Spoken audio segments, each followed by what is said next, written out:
bandang alas 8 ng gabi noong Huwebes ng October 12.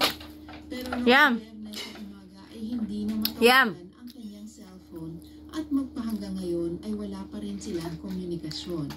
Ipinakita din ni Chinchin ang dalang sasakyan ni Catherine na isang kulay gray na Nissan Juke na may plakang NEI 2990 upang mas mapadali ang paghahanap dito. Marami pa siyang post na nagtatanong kung nasaan ang kapatid. Dahil dito mabilis na kumalat Dinosaur. Dinosaur. Oh, wow, my dinosaur. Dinosaur.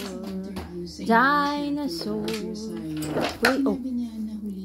Prehistoric dinosaur.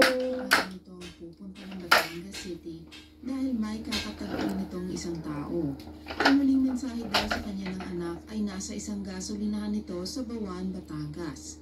Pero pagkaraan ng ilang oras, hindi na nila ito matawagan at hindi ugali ng anak na nagbibigay ng cellphone. Nakausap na rin daw nila ang kanilang mga kaanak at mga kaibigan ni Catherine. Pero maging ang mga ito ay walang maibigay na impormasyon sa kinaroroonan ng anak.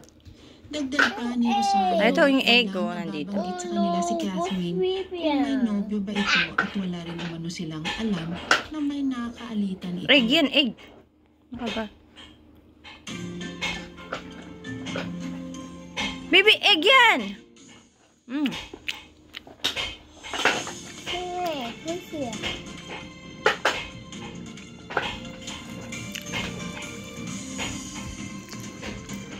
Saka na